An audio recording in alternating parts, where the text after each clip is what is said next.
Hi, it's me again, Jessica Graham Robinson with SacredSpaceHealingArts.com, and I'm coming to you this week to continue delivering some tips, some help, some advice for what to do in these overwhelming, overscheduled times. A couple days ago, in the first video that I did, I talked about how a lot of us are dealing with too much stress, and it's putting us in a place where we're constantly living in a state of adrenaline. We're living in a state of trauma in a way. And so I kind of wanted to speak to some of the ways that might happen. Like, for instance, it could have been a stressful period in your life that was in the past that kind of triggered something. It could have been you were in graduate school and you were trying to raise a family and you were working 3 jobs, right? That's very stressful. It could have been a relationship breakup, and you were confronting some new things and you were in survival mode trying to just make ends meet. It could have been that you just had a baby. What's so stressful about that? Having a baby in and of itself is beautiful and wonderful and can be an amazing experience and doesn't have to be stressful.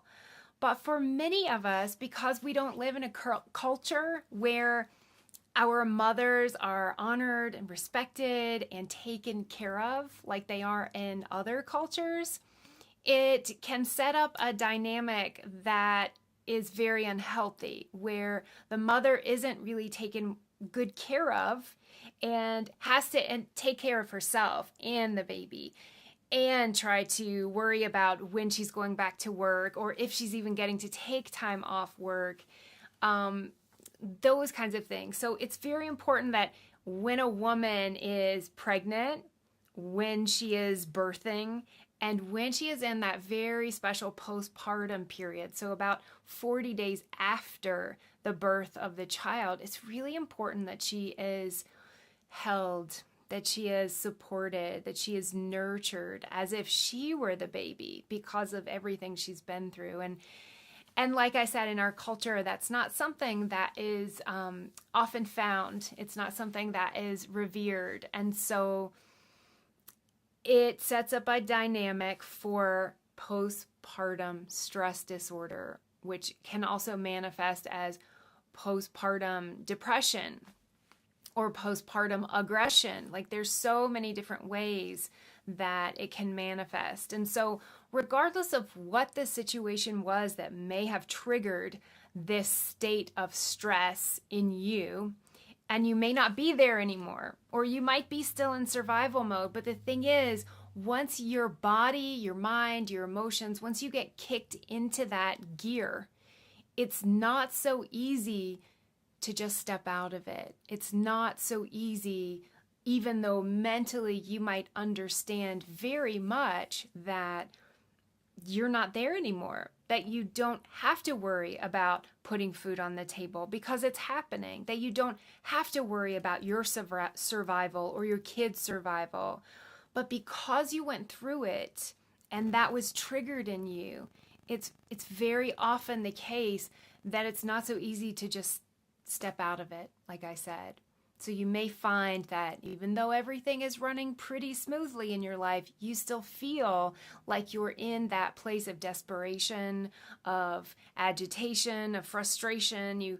You like get triggered very easily, and you're basically in your primal brain more often than not. And so if that's the case, I gave a breathing exercise in the last video that can be very, very helpful in dealing with and overcoming and creating new neural pathways so that you can create a new normal for yourself. The thing that I wanted to now talk about today, to offer to you today, is to lighten up on yourself. And this may sound simple, over simple, but it's not. Because what happens oftentimes in our society, in our day and age, is that we hold ourselves to an expectation, regardless of whether we're talking about healthy eating or healthy relationships or what kind of house we should have or what pant size we should be wearing or what kind of school our kids should be going to or how you should be interacting with your neighbors. Whatever the case is, we have these standards, the status quo that we think we need to be there. And if we're not there, then one, we're doing it wrong. And two, why should we bother? So there's a word for this, and it's called perfectionism. And you might not even identify as a perfectionist, but if you find yourself in the situation often where you think of doing something and then choose not to because you decide you can't do it perfectly or well enough, or you're not going to live up to that expectation for yourself, then you very much, you probably are, to some degree, a perfectionist. It doesn't mean that you're a neat freak. It doesn't mean that you do things perfectly everywhere in your life. It just means that the idea, at least in some areas of your life, the idea of something being perfect is stopping you from doing it at all because it's not perfect, because it's not what you wanted it to be.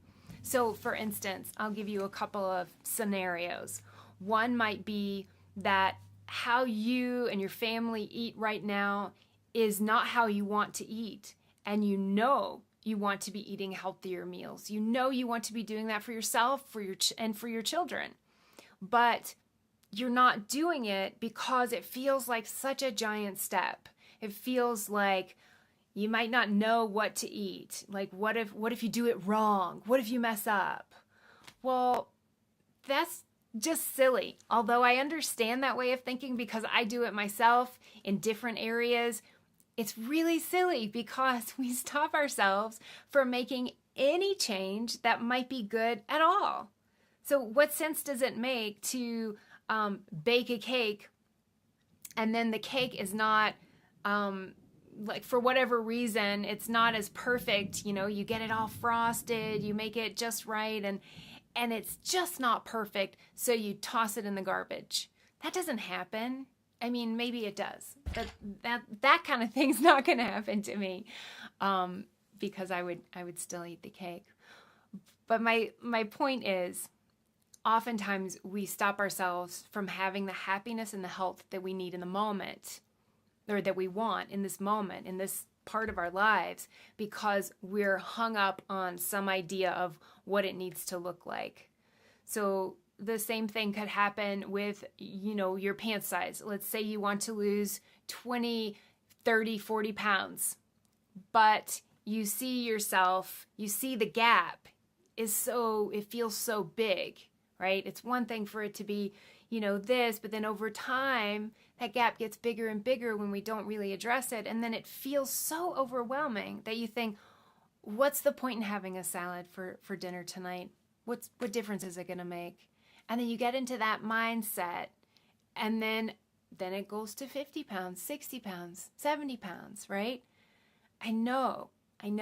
It gets compounded over time. So if you can stop cheating yourself out of making one small change, then you can make a big difference. You can start things rolling right now. You can start on the path to health and happiness inside and out right now. A better life right now. Okay, are you getting what I'm meaning? So, and there's so many different ways that you could, different examples that I could give you for this, but there's two good examples, and I hope that those are helpful, just to demonstrate the fact that we often, myself included, keep ourselves from living the life that we want to live because we're sabotaging ourselves because we think we can't do it, or it's too much work, or we're too far gone. We kind of give up, and then yeah, it is at that point. So don't let that be you, is what I'm saying. I want you to think of one tiny thing you can do today and just get out there and do it. All right. I hope to hear from you soon. Let me know in the comments below what you thought of this, if it's helpful for you to kind of just think of getting out of that perfect. Just get it done. It doesn't have to be right. It's like 1 minute of yoga because you like cheating yourself out of 1 minute of yoga or 1 minute of meditation or whatever kind of exercise you want to do versus having a whole hour. Who cares if you have an hour? Who cares if you have 30 minutes? Who cares if you can sit down silently for 15 minutes with no distractions? 1 minute, 5 breaths, whatever you have is going to be better than nothing, and it will put you on the path to what's next. So, again, hope this was helpful. If you are interested in hearing more about these kinds of things and all of the tips that I'm delivering, you can find me on Instagram. My handle there is Sacred Space Yoga. You can find me on Facebook, Jessica Graham Robinson, and you can find me online at sacredspacehealingarts.com. Join my Facebook group for other like-minded people who are looking to up-level their lives and live healthy, happy lives inside and out. And it's called Your Health Revolution. You can find that on Facebook too. So, talk to you soon. Namaste.